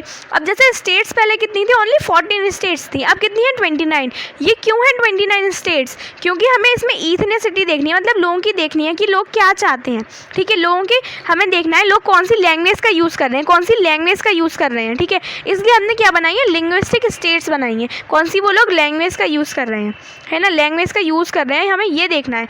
यही किस चीज़ से आता है, एक लैंग्वेज पॉलिसी भी हमें पढ़नी होती है, किसके अंदर, कैसे फेडरलिज्म जो है प्रैक्टिस होता है, इसके अंदर हम क्या पढ़ते हैं, लैंग्वेज पॉलिसी भी पढ़ते हैं। अब जो इसका लास्ट पॉइंट आपको दे रखा है वो क्या है, some were concerned that it might lead to disintegration of the nation but that worked well and effectively। मतलब क्या हुआ था, जब हमने लिंग्विस्टिक स्टेट्स फॉर्म करी, मतलब हमने जो हमारी ये पूरी एक कंट्री थी इस हमने छोटी छोटी स्टेट्स बना दी। पहले लोगों ने सोचा ये बहुत ही बेकार आइडिया है, मतलब बहुत ही बेकार एक तरीका है, लेकिन फिर क्या हुआ था, बाद में ये बहुत अच्छा तरीका बन गया, क्योंकि यहाँ पे अब कोई मराठी लैंग्वेज बोल रहा है तो वो महाराष्ट्र में रहता है ज़्यादातर, है ना। यूपी में जैसे आप मानिए, यूपी में कोई ऐसा नहीं होगा कि जो मराठी लैंग्वेज बोल रहा हो, यूपी में कौन सी हिंदी लैंग्वेज यूज़ कर रहे हैं, ठीक है। लेकिन अब बात करें हम कि जैसे हिंदी लैंग्वेज जो यूज़ कर रहे हैं वो क्या है, हम मेनली कौन सी लैंग्वेज यूज़ करते हैं, हिंदी यूज़ करते हैं, क्योंकि ये हमारी राष्ट्रभाषा है ना, यही तो हम बोल सकते हैं। इसमें क्यों यूज़ करते हैं हम हिंदी, इसलिए यूज़ करते हैं। अब देखिए, अब अगर हम बात करें बिहार की या अगर हम बात करते हैं पंजाब की, ठीक है, अगर हम बात करें यहाँ पे पंजाब की या अगर हम और कोई भी स्टेट की बात करें, फिर इसका मतलब क्या हो जाता है कि हमने ये अलग अलग क्यों स्टेट्स बनाई हैं, on the basis of language के बेसिस पे बनाई हैं। किसके बेसिस पे बनाई है, लैंग्वेज के बेसिस पे बनाई है, इसलिए हमने ये स्टेट्स फॉर्म करी। अब आपको ये चीज़ क्लियर हुई होगी हमने क्यों स्टेट्स बनाई, क्यों बनाई है स्टेट, क्योंकि हमें लैंग्वेज देखनी थी, उनकी लैंग्वेज पॉलिसी देखनी थी। अब हम आगे देखेंगे लैंग्वेज पॉलिसी क्या होती है। अब जैसे हमने लिंग्विस्टिक स्टेट्स तो समझ लिया, इसका मतलब क्या हो जाता है, जब हम अपनी कंट्री जो स्टेट है, कंट्री के अंदर जो हमारी जो छोटी मोटी स्टेट्स होती हैं उनको जब हम लैंग्वेज और कल्चर के बेसिस पे डिवाइड करते हैं, लैंग्वेज और कल्चर के बेसिस पे डिवाइड करते हैं, तभी हम लिंग्विस्टिक स्टेट कहलाते हैं। अब अगला हम देखते हैं इसमें लैंग्वेज पॉलिसी के बारे में। किसके बारे में, लैंग्वेज पॉलिसी के बारे में, लैंग्वेज पॉलिसी के बारे में। अब देखिए, जैसे हम एक एग्जाम्पल लेते हैं इंडिया का एग्जाम्पल लेते हैं। अब देखिए इंडिया में क्या है, अगर हम चाहते हैं तो हम हिंदी भी बोल सकते हैं, कहीं भी हम किसी भी देश में किसी भी स्टेट में चले जाएं, देश नहीं किसी भी स्टेट के अंदर अगर हम चले जाएं तो हम लैंग्वेज तो कोई सी भी अपना सकते हैं। ये तो होगा नहीं कि अगर आपने मराठी बोल दी तो वहाँ पे आपको जेल में ले जाएंगे, ये तो नहीं होगा यहाँ पर, ये तो बिल्कुल भी नहीं होगा। इसका मतलब यहाँ पे क्या हुआ, हम इंडिया के अंदर कोई सी भी लैंग्वेज अपना सकते हैं। तो इसलिए हम ये बोल सकते हैं पहले पॉइंट में कि there is no language has been given the status of national language. अब देखिए, इससे पहला चैप्टर क्या था, पावर शेयरिंग था। उसमें आपने देखा था कि हमने श्रीलंका का जब केस देखा था, इसमें क्या हुआ था, जो सिन्हाला थे, सिन्हाला ने क्या करा था, अपनी लैंग्वेज को नेशनल लैंग्वेज बना लिया था, मतलब यही लैंग्वेज हर एक के द्वारा अपनाई जाएगी, यही तो किया था। जिसकी वजह से क्या हुआ था, कन्फ्लिक्ट हुए थे इसकी वजह से, यही तो यहाँ पर हुआ था। क्यों हुए थे, क्योंकि उन्होंने एक नेशनल लैंग्वेज अपना ली, कौन सी, सिन्हाला। लेकिन उनके यहाँ पे और लोग भी तो थे, तमिल्स, ये सब, इसकी वजह से कन्फ्लिक्ट हुआ। लेकिन अगर जैसे यहाँ पे जैसे फेडरल गवर्नमेंट बनाई जाती है तो इसमें क्या हो सकता है, अगर हम माने अगर हम कोई सी भी लैंग्वेज ना अपनाएं मेनली नेशनल लैंग्वेज के अकॉर्डिंग, तो यहाँ पे क्या होगा, कोई भी कन्फ्लिक्ट होने के चांसेस नहीं बचेंगे। अब देखिए हम इसमें अगला पॉइंट देखते हैं। अगला आपको इसमें क्या पॉइंट दे रखा है, central government can't impose Hindi और नॉन हिंदी स्पीकिंग स्टेट्स। मतलब देखिए, जो सेंट्रल गवर्नमेंट होती है वो हिंदी बोलने वाली स्टेट्स हो या नॉन हिंदी बोलने वाली स्टेट्स हो, उनको जेल में नहीं डाल सकती, मतलब उनके ऊपर कोई भी रेस्ट्रिक्शन नहीं लगा सकती। अगर कोई मराठी बोलता है, कोई भी मराठी बोल रहा है, तो उस पर कोई भी दिक्कत नहीं है, ठीक है, जो भी चाहेगा वो लैंग्वेज बोलेगा। कोई पंजाबी बोल रहा है तो वो पंजाबी बोल रहा है, ये उसकी मर्ज़ी है, यहाँ पे कोई भी रेस्ट्रिक्शन नहीं है। यही तो हम बोलते हैं, ये क्या है, एक लैंग्वेज पॉलिसी किसने अपनाई, एक फेडरल कंट्री ने अपनाई, एक फेडरल गवर्नमेंट ने अपनाई। और इंडिया क्या है, एक फेडरल गवर्नमेंट है। यही होता है फेडरल गवर्नमेंट के अंदर कि कन्फ्लिक्ट जो होते हैं हमारे, कन्फ्लिक्ट उनके चांसेस हों वो बिल्कुल भी ना हो, बिल्कुल रिड्यूस हो जाएं वो सारे चांसेस। यही होता है क्या, फेडरल गवर्नमेंट का मतलब। अगला पॉइंट देखते हैं। अगला पॉइंट इसमें क्या है, 22 languages have been recognised as scheduled languages. अब देखिए, पूरी की पूरी 22 लैंग्वेज जो हैं ये हमने देखी थी कि हमारे पूरे एक देश में, इंडिया की बात करी है अभी हमने, और किसी की बात नहीं करी, ओनली हमने किसकी बात करी है, इंडिया की। इंडिया के अंदर पूरी 22 समथिंग लैंग्वेज बोली जाती हैं, ठीक है, समथिंग 22 लैंग्वेज बोली जाती हैं, और अभी और ज़्यादा हो गई होंगी। क्या बोला मैंने, 22 लैंग्वेज बोल सकते हैं इंडिया के लोग, और चाहें तो और भी बोल सकते हैं, इसमें कोई भी रेस्ट्रिक्शन नहीं है। लेकिन अगर हम कहीं और ऐसे देश की बात करें जो कि फेडरल ना हो, ऐसा देश जो कि फेडरल ना हो, तो वहाँ पे क्या होगा, अगर हम ये 22 लैंग्वेज में से, जैसे मानिए अगर वहाँ पे इंग्लिश बोली जाती है ओनली, अगर हमने कोई और लैंग्वेज बोल दी तो कोई समझेगा भी नहीं, क्योंकि हमने मेन किसको दिया है यहाँ पे, राइट, इंग्लिश को।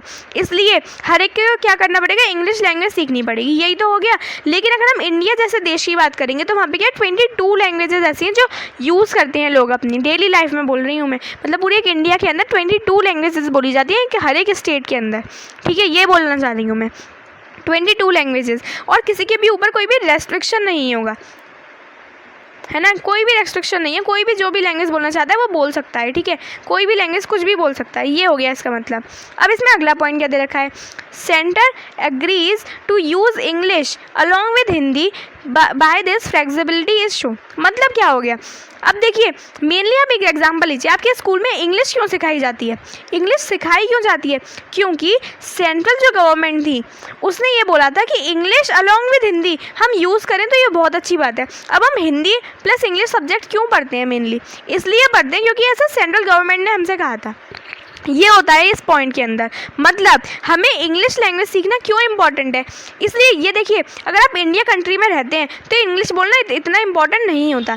लेकिन अगर जैसे आप एग्जांपल लीजिए, आप इंडिया से कहीं अब्रॉड जाते हैं, कहीं बाहर की कंट्री में जाते हैं, तो आपको इंग्लिश लैंग्वेज मेनली यूज़ करनी होगी, क्योंकि ज़रूरी नहीं है हर एक के यहाँ पे हिंदी चले, ऐसा तो बिल्कुल भी नहीं होगा। तो आपको क्या है, इंग्लिश लैंग्वेज यूज़ करनी होगी। इसका मतलब क्या हो जाता है, इसलिए सेंट्रल गवर्नमेंट जो होती है वो इंग्लिश सिखाने पर फोकस करती है कि आपके लिए ही बहुत अच्छा रहेगा कि आप अगर कहीं भी बाहर जाएंगे किसी दूसरी कंट्री के अंदर, तो उसकी वजह से क्या होगा, आपको कोई भी दिक्कत नहीं आएगी। ये होता है किसके अंदर, लैंग्वेज पॉलिसी के अंदर। मतलब कोई सी भी लैंग्वेज बोले उस पर कोई भी रेस्ट्रिक्शन नहीं होगा, बिल्कुल भी रेस्ट्रिक्शन नहीं होगा इसके ऊपर। आप कोई सी भी लैंग्वेज बोले, इंग्लिश बोले, हिंदी बोले, मराठी, तमिल, कुछ भी बोले, आप किसी पे भी कोई भी रेस्ट्रिक्शन नहीं है।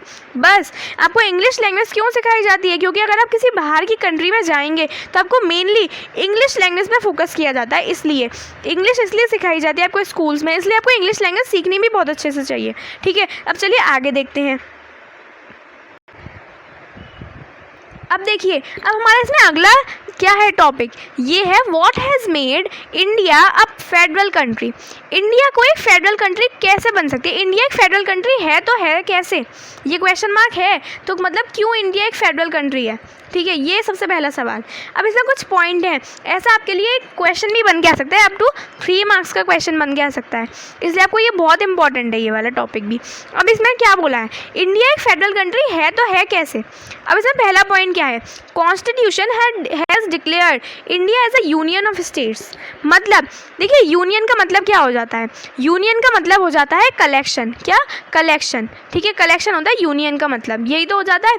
तो इसमें क्या बोल दिया, कॉन्स्टिट्यूशन में ये बोल दिया गया जो इंडिया है वो क्या है, कलेक्शन है, किसका, स्टेट्स का कलेक्शन है।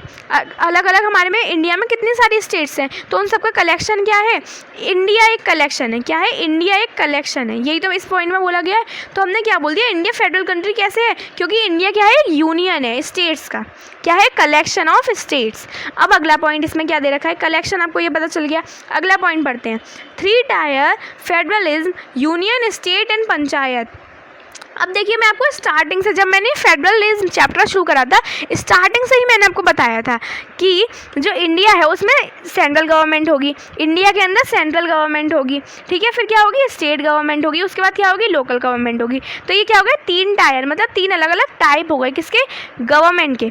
3 टाइप या 3 लेवल हो गई किसकी, गवर्नमेंट की। टायर का मतलब हो जाता है लेवल, ये चीज़ आपको पता रहनी चाहिए। अलग अलग कुछ वर्ड्स होते हैं, आपको इनका मीनिंग पता रहना चाहिए। टायर मतलब होता है लेवल, ठीक है। अब इसमें अगला पॉइंट देखते हैं।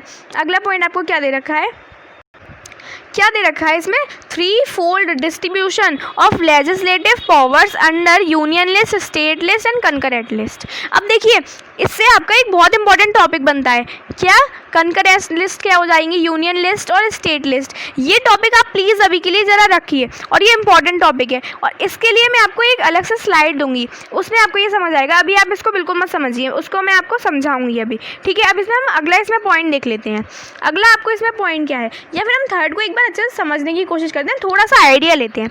मतलब इसमें क्या दे रखा है, 3 अलग अलग डिस्ट्रीब्यूशन होते हैं लेजिस्लेटिव पावर के, मतलब जो हमारी पावर होती है ना, हमारी जो पावर है उसके 3 डिस्ट्रीब्यूशन किए जाते हैं। मतलब जैसे एग्जांपल लीजिए, हम पावर बोलें या कुछ अलग अलग वर्क बोलें, अलग अलग काम जो है, जैसे एक एग्जांपल लीजिए, जैसे अगर आप एक कोर्ट में जाके शादी करें या मैरिज जो भी हम करते हैं, ये क्या हो गया, कोर्ट में आपने जाके काम किया, तो ये कौन देख रहा है, गवर्नमेंट देख रही है, क्योंकि आप ये कोर्ट में जाके काम करते हैं, मतलब शादी कर रहे हैं, ठीक है। अगर हम एक और एग्जांपल लें, जैसे आप कुछ भी बैंक का काम करेंगे, तो बैंक का आप लोग काम करें तो ये किसके अंडर में आता है, बैंक में आप जा रहे हैं तो ये किसके अंडर में आ रहा है, कंट्री के अंडर में तो आ ही रहा है, लेकिन ये कौन काम कर रहा है, यूनियन लिस्ट है, स्टेट लिस्ट है या कंकरेंट लिस्ट है। मतलब यूनियन कर, मतलब हम बोल सकते हैं सेंट्रल गवर्नमेंट कर रही है, स्टेट गवर्नमेंट कर रही है, या कोई दूसरी गवर्नमेंट कर रही है, हम ये बोल सकते हैं।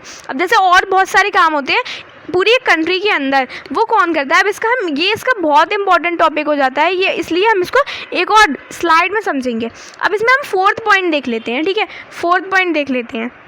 अब देखिए, आपको इसमें 4th पॉइंट क्या दे रखा है, 4th पॉइंट में अब देखिए क्या है इसमें, ऑल स्टेट्स इन इंडिया, सारी जो स्टेट्स होंगी किसकी, इंडिया की, union do not have identical powers.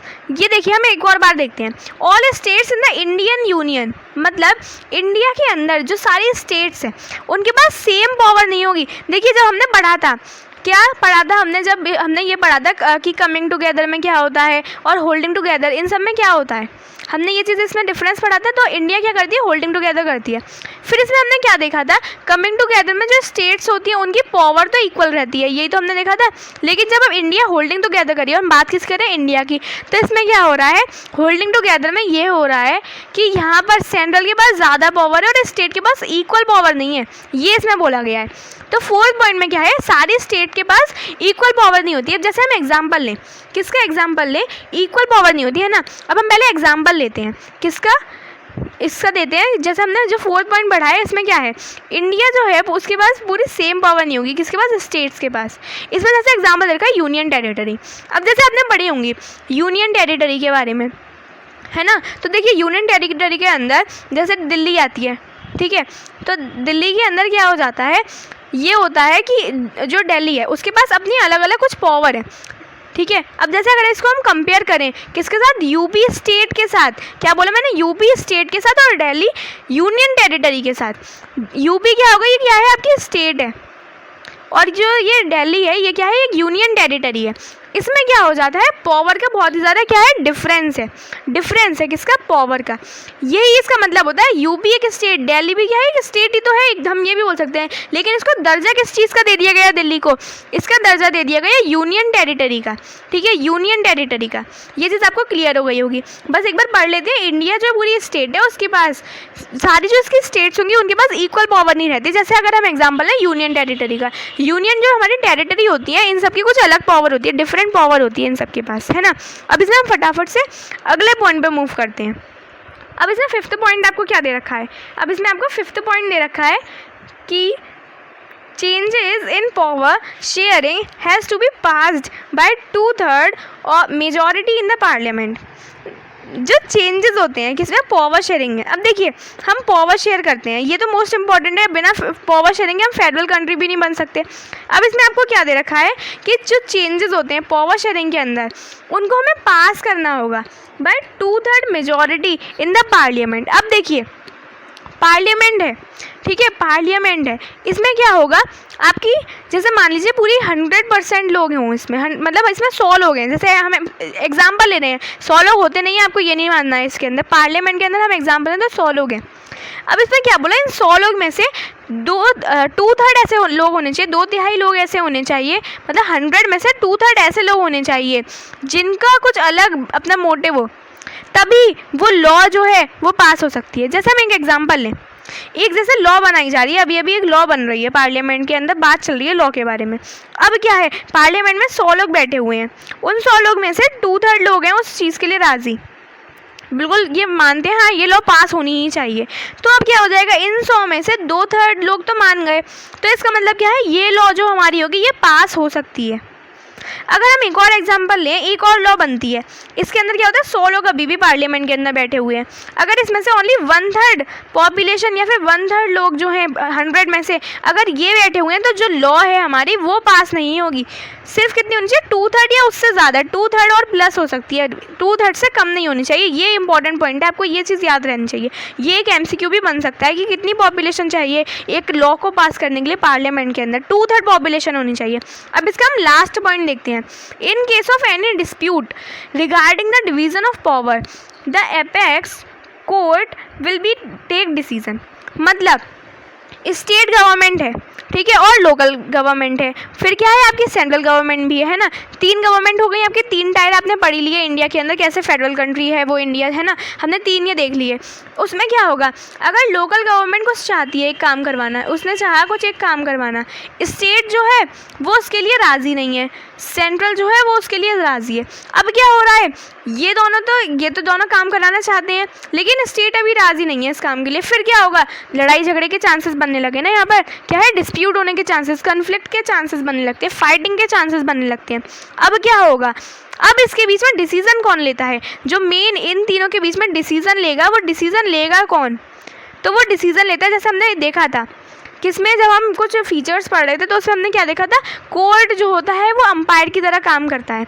Decision अब कौन लेगा, कोर्ट लेगा, कौन लेगा, कोर्ट लेगा। अब जो कोर्ट होता है, जब भी कोई भी कन्फ्लिक्ट या डिस्प्यूट होने के चांसेस होते हैं, ये किसकी तरह काम करेगा, अंपायर की तरह काम करेगा। एक जैसे हम अगर क्रिकेट मैच देखें तो उसके अंदर क्या होता है, अंपायर होता है, अगर बॉलिंग या फील्डिंग में जैसे हम माने कोई एक बैट्समैन है और यहाँ पे कोई बॉलर है, बॉलर ने LBW कर दिया उसका, तो क्या होगा, इसके बीच में फैसला कौन लेगा, अंपायर लेगा।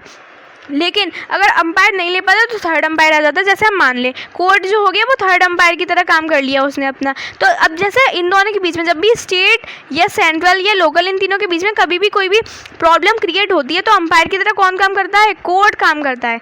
ये 6 पॉइंट भी आपको क्लियर हुआ होगा। अब लास्ट बार देख लेते हैं, इन 6 पॉइंट जो आपको ये दे रखे हैं इनमें क्या दे रखा है। कॉन्स्टिट्यूशन जो होगा इंडिया का, उसमें क्या हमने देखा था, यूनियन ऑफ स्टेट है क्या इंडिया। इंडिया का दूसरा नाम क्या बोल सकते हैं, इंडिया का दूसरा नाम है union of state, a collection of state, जिसमें इंडिया के अंदर ओनली क्या होंगी, स्टेट्स होंगी।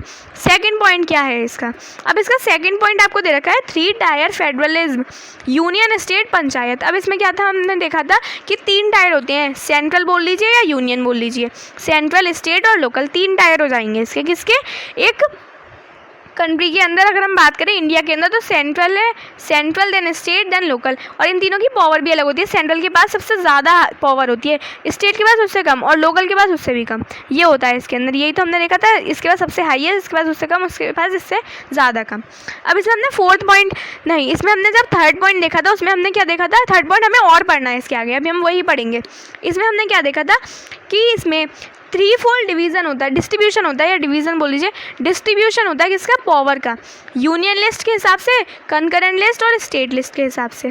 मतलब क्या हो जाता है, जो हमारी यूनियन लिस्ट है वो पूरे कंट्री के काम देखेगी, स्टेट लिस्ट जो है वो स्टेट के काम देखेगी, कंकरेंट लिस्ट जो है वो कुछ और एक्स्ट्रा काम होते हैं, ऐसे काम जो कि यूनियन और स्टेट ना कर रहे हैं, वो कौन काम होंगे, कौन करेंगे वो सारे काम, कंकरेंट लिस्ट के अंदर आते हैं वो सारे काम। अब इसमें फोर्थ पॉइंट आपको क्या दे रखा था, जो स्टेट है इंडिया के यूनियन में उनकी सबकी पावर जो है वो सेम नहीं हो सकती, do not have same identical power.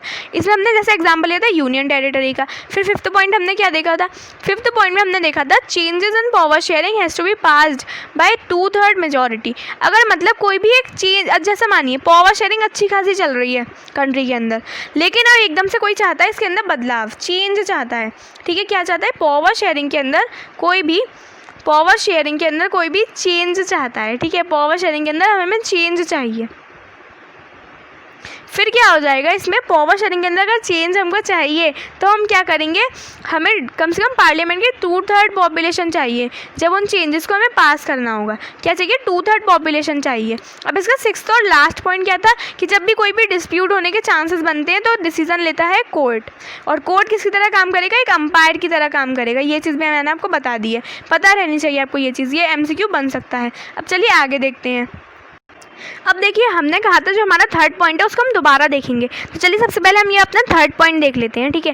Third point आपको इसमें क्या दे रखा है, देखिए थर्ड पॉइंट में हमने क्या देखा था, 3 हम डिस्ट्रीब्यूशन करते हैं अपनी कंट्री में जो भी हमें काम करवाने हैं उसके, यूनियन, स्टेट और कंकरेंट, हमने ये चीज़ें देखी थी। अब सबसे पहले हम बात करते हैं यूनियन लिस्ट के अंदर क्या आता है। मतलब यूनियन लिस्ट का मतलब क्या हो जाता है, यूनियन लिस्ट का मतलब होता है जो काम एक सेंट्रल गवर्नमेंट देखेगी। कौन देखेगी, सेंट्रल गवर्नमेंट।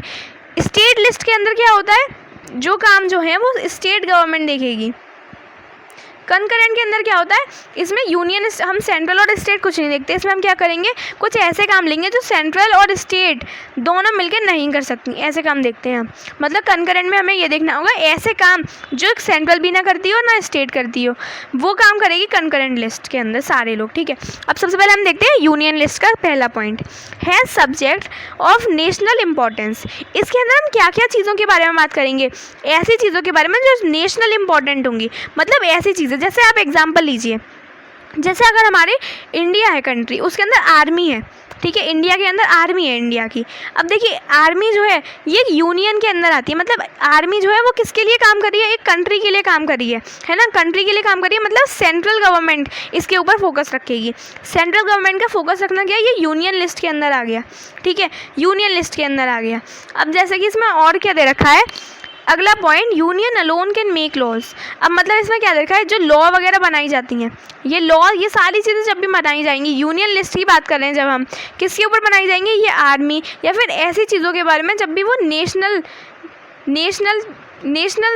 सब्जेक्ट्स के अंदर आएगी, है ना, नेशनल सब्जेक्ट्स के अंदर आएगी। हम किसकी बात करेंगे तब, उसमें यूनियन लिस्ट की बात करेंगे। मतलब जो आपको ये यहाँ पे लिस्ट आपको ये दे रखी है ना, ये किसकी दे रखी है, यूनियन लिस्ट की कुछ आपको एग्जांपल्स यहाँ पे गिवन है।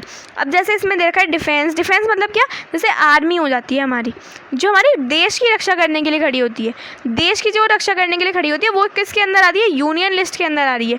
क्योंकि ये जो आर्मी है हमारी, या फिर हम बोल सकते हैं डिफेंस, या बैंकिंग हम बात करें अगर, जैसे मैंने एग्जाम्पल दिया था बैंकिंग का, तो बैंकिंग में क्या था, बैंकिंग जो है ये पूरी कंट्री के अंदर आ रही है ना। अब जैसे ऐसा तो है नहीं है कि स्टेट जो है उसकी अलग कोई बैंक खुल गई हो, ये नहीं होता है। इसमें क्या होता है, एक पूरी जो बैंक बनाई गई है, बैंक जो पूरी यहाँ पे बनाई गई हैं सारी, ये किसके अंडर में आएंगे, यूनियन लिस्ट के अंदर में। मतलब जो ये सारे बैंक के ऊपर जितना भी काम होता है, कौन देगा इसको, सेंट्रल गवर्नमेंट देगी ये सारा काम, ठीक है। अब इसके जैसे एग्जांपल क्या है, डिफेंस, बैंकिंग, करेंसी। अब जैसे हमें जो नोट है, जैसे 2000 के ये सारे अगर हमें नोट चेंज करने हो, मतलब अगर जैसे कोई भी चाहेगा नोट चेंज करवाने के लिए, जैसे अब जैसे PM मोदी ने क्या किया था, यही तो किया था, उन्होंने जो 1000 या 500 के नोट थे उनको बंद करवा दिया था। क्यों कराया था, क्योंकि वो एक सेंट्रल गवर्नमेंट का पार्ट है। किसका पार्ट है, सेंट्रल गवर्नमेंट का। और ये काम कौन करा सकता था, सिर्फ सेंट्रल गवर्नमेंट। अगर CM या स्टेट गवर्नमेंट चाहेगी ये नोट चेंज करवाना तो ऐसा बिल्कुल भी नहीं होगा। क्यों, क्योंकि ये लोग एक सेंट्रल गवर्नमेंट के पार्ट नहीं है, अब ये स्टेट के पार्ट हैं। हम सबसे पहले स्टेट के पार्ट है। अब हम नेक्स्ट देखते हैं स्टेट लिस्ट। स्टेट लिस्ट में क्या होता है, इसके अंदर कुछ ऐसे सब्जेक्ट लिए जाएंगे, ऐसे काम लिए जाएंगे जिसमें हम क्या देखते हैं, लोकल और स्टेट इंपॉर्टेंस के बारे में देखेंगे। किसके बारे में देखते हैं, लोकल और स्टेट इंपॉर्टेंस देखते हैं। लोकल और स्टेट में क्या क्या चीज़ें हमें इंपॉर्टेंट है वो देखते हैं। अब जैसे इसमें सेकंड पॉइंट दे रखा है, इसमें स्टेट गवर्नमेंट को लॉ बनाने होते हैं। इसमें अगर स्टेट गवर्नमेंट कुछ भी चेंज कराना चाहती है तो उसको सेंट्रल से परमिशन लेने की कोई ज़रूरत नहीं है, कोई भी ज़रूरत नहीं होगी सेंट्रल से परमिशन लेने की, कोई ज़रूरत नहीं है सेंट्रल से परमिशन लेने की। क्या होगा, स्टेट जो है वो अकेले ही सारे लॉ बना सकती है। किसके अंदर, जब जो भी बनाएगी ये लॉ वो किसके अंदर आने चाहिए, स्टेट लिस्ट के अंदर आने चाहिए। लेकिन अब जैसे इसमें आपको क्या एग्जांपल दे रखे हैं, पुलिस, ट्रेड, कॉमर्स, एग्रीकल्चर। अब जैसे मानिए अगर यूपी एक स्टेट है, यूपी के अंदर अगर हमें एग्रीकल्चर में कोई भी चेंज करवाना हो तो इसमें क्या हो जाएगा, एग्रीकल्चर के अगर हम चेंज कराना चाहते हैं तो जो स्टेट गवर्नमेंट है उसको परमिशन लेने की अभी ज़रूरत नहीं पड़ेगी, या फिर हम बोल सकते हैं जब वो लॉ बनाएगी तो लॉ बनाने के लिए उसको परमिशन लेने की ज़रूरत नहीं पड़ेगी, वो अकेले ही लॉ बना सकती है। यही आता है स्टेट लिस्ट के अंदर। किसके अंदर, स्टेट लिस्ट के अंदर। ठीक है, अगला देखते हैं कंकरेंट लिस्ट। अब देखिए इसमें आपको क्या दे रखा है, ये बहुत ही ईजी है, कुछ नहीं है subject of common interest both to central and state. मतलब हम ये भी बोल सकते हैं जो काम सेंट्रल और स्टेट नहीं करती है ना वो काम कंकरेंट करेगी, या हम ये भी बोल सकते हैं जो स्टेट करना चाहती है काम और जो सेंट्रल करना चाहती है ये दोनों मिलके जो भी काम करना चाहेंगे, लेकिन मिलके दोनों के लॉ, दोनों की मर्जी होना बहुत इंपॉर्टेंट है। इसमें क्या होगा, इसको हम कंकरेंट बोल सकते हैं। देखिए इसके दो डेफिनेशन बन सकती हैं, या तो हम ये बोल सकते हैं इन दोनों की परमिशन होनी चाहिए, मोस्ट इंपॉर्टेंट, और हम क्या बोल सकते हैं जो ये दोनों काम नहीं करते हैं ना मिलकर वो काम किए जाते हैं कंकरेंट के अंदर। मिलके ये दोनों जो काम करेंगे, सेंट्रल गवर्नमेंट और स्टेट गवर्नमेंट जब भी मिलके कोई भी एक काम करती है वो किसके अंदर आएगा, कंकरेंट लिस्ट के अंदर आएगा। अब देखिए इसमें अगला क्या दे रखा है, both central and state can frame laws. इसमें सेंट्रल भी लॉ बना सकती है, स्टेट भी लॉ बना सकती है, दोनों की मर्जी चल सकती है इसके अंदर। अब जैसे हम बात करें एजुकेशन की, अगर देखिए स्टेट गवर्नमेंट चाहती है कोई भी एजुकेशन पॉलिसी नहीं लेके आना है तो वो बेशक ला सकती है, इसमें कोई भी दिक्कत नहीं आएगी, कोई भी प्रॉब्लम क्रिएट नहीं होगी। और अगर चाहे कोई भी सेंट्रल गवर्नमेंट एजुकेशन में बदलाव लाना तो वो भी ला सकती है। और जैसे मैरिज, ये सारी चीज़ें जो होती हैं ये सब कौन देखेगा, कंकरेंट लिस्ट के अंदर आने वाली सारी होती हैं ये चीज़ें। मतलब ये सेंट्रल गवर्नमेंट भी देख सकती है और ये स्टेट गवर्नमेंट भी देख सकती है, दोनों में से कोई भी देख सकता है या दोनों भी देख सकती हैं, ये होता है कंकरेंट लिस्ट के अंदर। ठीक है, आपको ये चीज़ भी समझ आ गई। एक बार लास्ट बार देख लेते हैं, यूनियन लिस्ट में क्या होगा, सेंट्रल गवर्नमेंट, ठीक है, स्टेट में क्या होगा, स्टेट गवर्नमेंट की देखी जाएगी, और कंकरेंट में इन दोनों की हम परमिशन ले सकते हैं, या अकेला एक स्टेट काम कर ले या अकेला एक सेंट्रल काम कर ले, हम ये भी बोल सकते हैं। ये चीज़ क्लियर हो गई इसमें। तो चलिए अब हम लोग देखते हैं इसका लास्ट टॉपिक जो कि है डिसेंट्रलाइजेशन। अब देखिए इसकी डेफिनेशन क्या होती है। डिसेंट्रलाइजेशन मतलब होता है जब भी हमारी पावर कोई भी सेंट्रल गवर्नमेंट और कोई भी स्टेट गवर्नमेंट से ले ली जाएगी, पावर हमने सेंट्रल और स्टेट से ले ली है, मतलब ऐसा काम जो कि सेंट्रल गवर्नमेंट और स्टेट गवर्नमेंट नहीं कर सकती, सेंट्रल और स्टेट नहीं कर सकती, वो कौन करेंगी, लोकल गवर्नमेंट करेगी वो काम, लोकल गवर्नमेंट, और इसी को हम बोलते हैं डिसेंट्रलाइजेशन। अब देखिए पहले क्या होता था, सेंट्रल होती थी, स्टेट होती थी, लोकल का नाम नहीं था पहले, ये चीज़ अभी आई है। ठीक है, हम क्या बोल सकते हैं, ये इंडिपेंडेंस के बाद हुई है, बहुत देर में हुई है ये चीज़।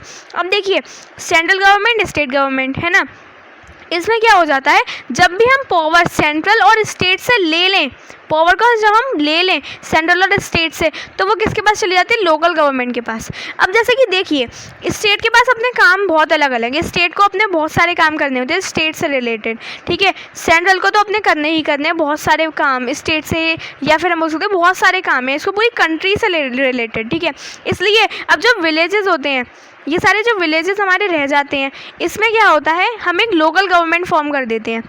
फिर लोकल गवर्नमेंट जब हमारी बन जाएगी, उसकी वजह से यहाँ पे क्या होता है, लोकल गवर्नमेंट के बाद यहाँ पे कोई भी दिक्कत नहीं आएगी, और हमारी जो लोकल गवर्नमेंट है वो सारी ये विलेजेस के जितने भी काम होंगे वो अपने आप ही हैंडल कर लेगी। इसलिए इसमें सेंट्रल और स्टेट की ज़रूरत नहीं पड़ेगी, मतलब इन दोनों को इसमें इतना फोकस करने की ज़रूरत नहीं है, क्योंकि यहाँ पर लोकल गवर्नमेंट हमने ला दी। बस इतना होता है, जब भी हम पावर कोई भी सेंट्रल गवर्नमेंट और स्टेट गवर्नमेंट से ले लेते हैं वो लोकल गवर्नमेंट को दे देते हैं। सेंट्रल और स्टेट से हमने ले ली पावर और दे दी हमने किसको, लोकल को, क्या हो गई, डिसेंट्रलाइजेशन। ये डेफिनेशन आपको पता रहनी चाहिए। ठीक है, तो अब हम देखते हैं some basic idea behind decentralisation. अब हमने डिसेंट्रलाइजेशन लिया, ये मतलब हमने ये काम अपनाया क्यों, मतलब हमने डिसेंट्रलाइजेशन करना क्यों सोचा, इसलिए इट सॉल्व्स या फिर solving large number of problems and issues at local levels. मतलब अब जो लोकल मतलब विलेजेस या ऐसी लेवल्स पे जो भी काम होता है उसको उसी लेवल पे सॉल्व कर देना, क्या है वो, डिसेंट्रलाइजेशन। इसलिए हमने ये लिया। मतलब अब जैसे मानिए जैसे कोई विलेज है, ठीक है, विलेज के अंदर किसी के जैसे हट या फिर कोई घर है, हाउस या होम, हमने कुछ भी बोल दिया, वो टूट गया है। अब इसके ऊपर क्या वो स्टेट के पास पहुंचेगा अपनी कंप्लेंट लेकर या किसी और सेंट्रल के पास पहुंचेगा? ऐसा तो नहीं होगा। तो इसलिए हमने क्या किया, लोकल गवर्नमेंट फॉर्म कर दी, मतलब पंचायत और ये सब हमने ये लोकल और ये सब फॉर्म कर दी। क्यों?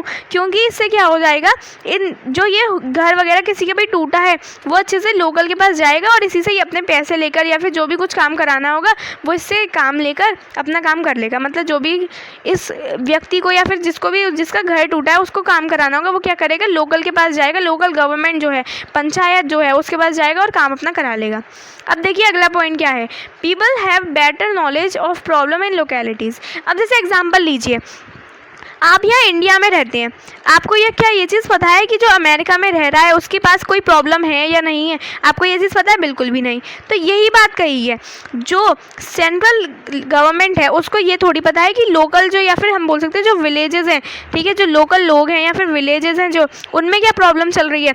इसलिए हम क्या करते हैं, लोकेलिटी के जो लोग होते हैं, मतलब पंचायत हम जो बनाते हैं इसी के अंदर ही क्या होता है, ये सारी प्रॉब्लम जो है वही सॉल्व हो जाती हैं। इसलिए हमने क्या करा, पंचायत ये सब फॉर्म करी है। क्यों? क्योंकि जो लोकेलिटी के लोग समझ सकते हैं किसी की भी परेशानी, वो हो सकता है जो सेंट्रल के लोग हैं वो ना समझ सकें। इसलिए अगला पॉइंट क्या है, better idea on where to spend money and how to manage things efficiently. अब देखिए हम बोलते हैं ना, एक से भले दो, दो से भले तीन, यही सब तो बोलते हैं हम लोग। तो इसमें हमने क्या बोल दिया कि अगर हम देखें हमें कैसे पैसे बचाने हैं या ये सब कुछ करना है। जैसे मानिए पूरी एक सेंट्रल गवर्नमेंट है, अगर किसी विलेज में कुछ भी एक जैसे नदी वगैरह है, नदी का जो पानी है वो बाहर आने लगा, ठीक है, किसी गांव के अंदर। अब क्या होगा कि सेंट्रल गवर्नमेंट यहाँ तक जाएगी? ऐसा नहीं होगा यहाँ पर, क्योंकि इसको अपना अलग खर्चा करना पड़ेगा और बहुत सारे काम करने पड़ेंगे और सेंट्रल के पास भी बहुत काम है। इसलिए अब क्या होगा, यहाँ पे होगी अब लोकल गवर्नमेंट खड़ी हुई। कौन होगी? अब यहाँ पे लोकल गवर्नमेंट होगी, ठीक है। अब तो लोकल गवर्नमेंट जो होगी वो क्या करेगी, वो आएगी लोकल गवर्नमेंट, वो कहेगी क्या दिक्कत है और ये अपना देखेगी ये प्रॉब्लम है कि यहाँ से नदी से पानी बाहर निकल रहा है, अब गांव के अंदर आ रहा है। फिर इसका मतलब क्या हो गया, अब लोकल गवर्नमेंट ने कुछ भी इंतज़ाम किया और ये कैसे भी करके जो नदी बह रही थी इसको बंद करवा दिया। फिर क्या हो गया, जो प्रॉब्लम थी पूरी सॉल्व हो गई और सेंट्रल को यहाँ से यहाँ तक आना भी नहीं पड़ा। और पैसे जो थे, मनी जो था, क्योंकि मनी बचाया गया यहाँ पर, तो हमने क्यों किया डिसेंट्रलाइजेशन, पैसे भी हमने बचाने की कोशिश करी। और जिसकी वजह से क्या होगा, जो हमारा पूरी इंडिया है, कंट्री है हमारी, जो हमारी पूरी कंट्री है उसी के साथ बहुत अच्छा होगा जब तक हम पैसे बचाएंगे, ठीक है। तो इसलिए जो हमारा मनी होगा वो कम खर्च होगा। अगला इसमें पॉइंट क्या दे रखा है, peoples participation in decision making. फिर अब इसमें क्या होगा, जो विलेज में लोग रहते हैं, ठीक है, विलेज में कुछ लोग रहते हैं मान लीजिए, या कोई कहीं पे भी कोई जैसे हम मान लेते हैं कोई लोकल लेवल में लोग रहते हैं, अगर उनके अंदर कोई प्रॉब्लम चल रही है, उनके यहाँ पर कुछ प्रॉब्लम है, तो क्या होगा, वो किसी भी वोट देने के लिए जा पाएंगे? अगर जैसे उनके यहाँ पे कोई दिक्कत है कि बाढ़ आ गई है वहाँ पर, तब वो वोट देने जाएंगे? नहीं जाएंगे। जिसकी वजह से अब यहाँ पे क्या होगा, पूरे देश का नुकसान होगा। अगर कोई और गलत इंसान खड़ा हो गया, जीत गया अगर वो, ठीक है, वो सीट जीत गया, तो यही तो गलत हो जाएगा। फिर अगर हम इसमें कहें कि अगर विलेज या फिर कोई बहुत ही लोकल लेवल पे कोई भी चीज़ है, ठीक है, कोई भी स्टेट या कोई भी हमारी विलेज है, ठीक है, अगर इसमें लोगों के जो हमारी लोगों के संग प्रॉब्लम्स है, जैसे लोकल लेवल पे कोई भी प्रॉब्लम है तो वो लोकल गवर्नमेंट देख ले, तो क्या हो जाएगा, यहाँ पर कोई भी सेंट्रल गवर्नमेंट को भी दिक्कत नहीं होगी। और क्या होगा, स्टेट गवर्नमेंट भी अपना अच्छे से काम करेगी। फिर और क्या हो जाएगा, अब लोकल लेवल पे भी लोग हैं, स्टेट लेवल पे भी लोग हैं और सेंट्रल लेवल पे भी लोग हैं। अब इसकी वजह से क्या होगा, सेंट्रल गवर्नमेंट में कुछ अलग लोग पार्टिसिपेट करते हैं, स्टेट गवर्नमेंट में कुछ अलग लोग पार्टिसिपेट करेंगे, लोकल में कुछ और अलग लोग पार्टिसिपेट करेंगे। अब इसकी वजह से क्या होगा, डिसीजन मेकिंग और अच्छा होता जाएगा, किसका, लोगों का। ये बोला गया है, जब लोग जितना ज़्यादा पार्टिसिपेशन करेंगे, जितना ज़्यादा पॉलिटिक्स के अंदर आएंगे, तो उतनी डिसीजन मेकिंग अच्छी होगी, उतना ही देश के लिए काम अच्छा किया जाएगा।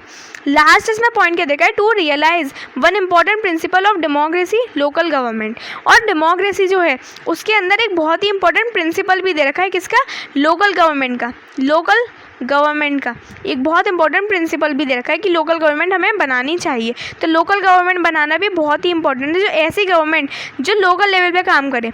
स्टेट गवर्नमेंट जो होगी वो स्टेट के लिए काम करती है। अब जैसे डिस्ट्रिक्ट होती है हमारी, तो डिस्ट्रिक्ट है, डिस्ट्रिक्ट में क्या हो जाता है, डीएम हो गए और बहुत सारे छोटे मोटे मिनिस्टर्स हो गए। तो ये क्या है, डिसेंट्रलाइजेशन है एक तरीके का। क्यों, क्योंकि हमने स्टेट और सेंट्रल से पावर तो ले ली और एक डिस्ट्रिक्ट को कुछ पावर दे दी। ये भी क्या हो गया, एक डिसेंट्रलाइजेशन हो गया। ये चीज़ आपको क्लियर हो गई होगी। अब देखिए देखिए अब हम इसमें देखते हैं डिसेंट्रलाइजेशन इन इंडिया। अब देखिए हमें इसमें क्या देखना है, इंडिया के अंदर कैसे डिसेंट्रलाइजेशन होता है, हमें ये देखना है इसमें मोस्ट इंपॉर्टेंट चीज़। ठीक है, चलिए देखते हैं डिसेंट्रलाइजेशन इन इंडिया।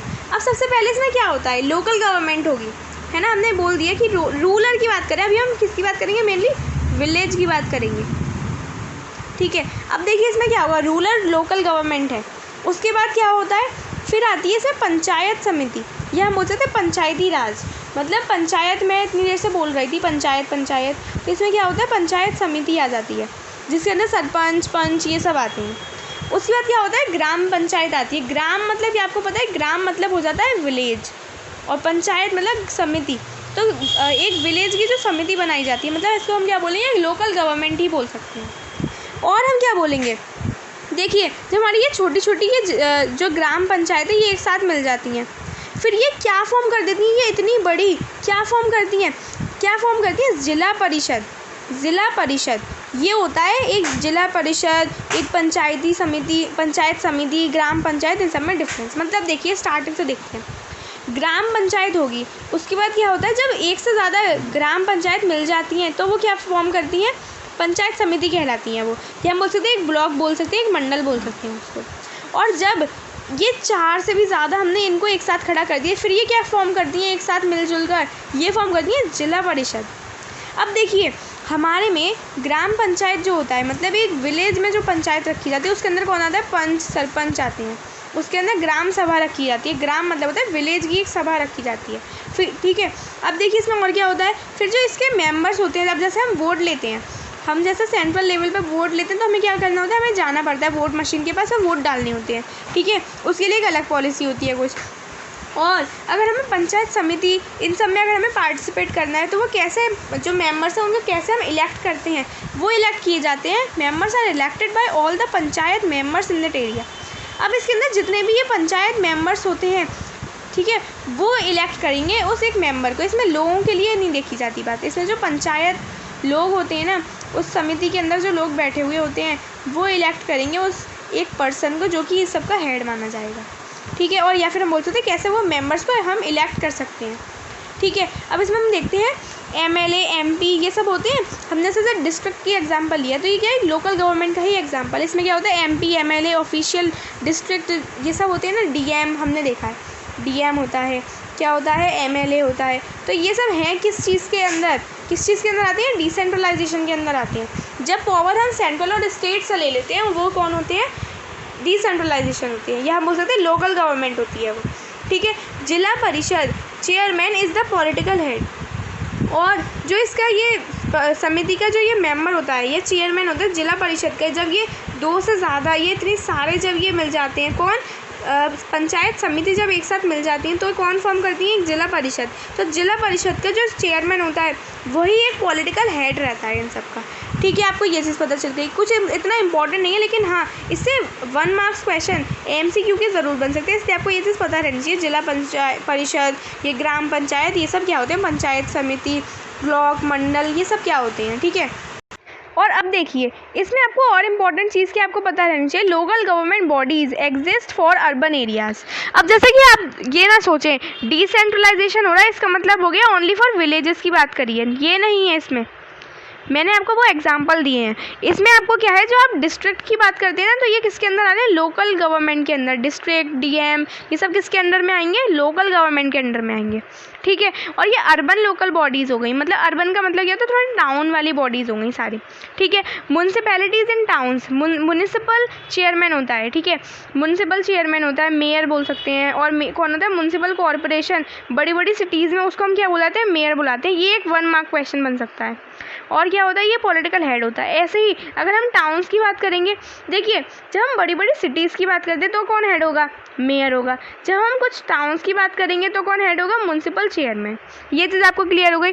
डिसेंट्रलाइजेशन से 1 मार्क क्वेश्चन ज़रूर बन सकता है, और हो सकता है आपको ये पूरा एक टॉपिक दे दिया जाए और इसमें कह दिया जाए पूरे 3 मार्क्स का, जिसमें आपको बहुत सारी इसकी पूरी इन्फॉर्मेशन लिखनी होगी। तो आपको उसके लिए क्या करना होगा, पूरी इसकी एक डेफिनेशन लिखिए, इसके बारे में लिखिए क्या होता है, और फिर आपको इसके कम से कम 4 पॉइंट दे दीजिए, आपके 3 मार्क्स पक्के हैं।